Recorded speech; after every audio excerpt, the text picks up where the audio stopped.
સાળંગપુર કષ્ટભંજન હનુમાનજી મંદિરે હનુમાન જયંતીની ધામધૂમપૂર્વક ઉજવણી કરાઈ। જે નિમિત્તે મુખ્યપ્રધાન ભૂપેન્દ્ર પટેલ પણ કષ્ટભંજન દેવના દર્શને સાળંગપુર મંદિરે પહોંચ્યા હતા। જે દરમિયાન તેમણે અન્નકૂટના દર્શન કરી કષ્ટભંજન દાદાની આરતી ઉતારી। સાળંગપુર કષ્ટભંજન હનુમાનજી મંદિરે હજારોની સંખ્યામાં ભક્તોએ જય શ્રી રામના નારા લગાવતા મંદિર પરિસર ગુંજી ઉઠ્યું હતું। જે બાદ સીએમ ભૂપેન્દ્ર પટેલ બીએપીએસ મંદિર ખાતે દર્શને પહોંચ્યા હતા અને સંતો સાથે બેઠક કરી હતી।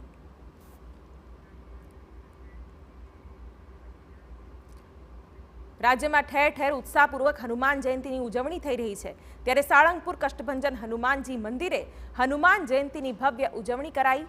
વહેલી સવારે મંગળા આરતી, શણગાર આરતી તેમજ દાદાને સુવર્ણ વાઘાનો શણગાર કરવામાં આવ્યો। મંદિર પરિસરમાં સંતો દ્વારા 250 કિલોની કેક કાપી પ્રસાદ ભક્તોમાં વહેંચાયો।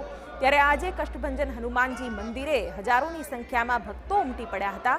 તો આ તરફ રાજકોટના બાલાજી મંદિરમાં પણ ભવ્ય ઉજવણી કરાઈ હતી, જેમાં મોટી સંખ્યામાં ભક્તોએ યજ્ઞમાં આહુતિ આપી।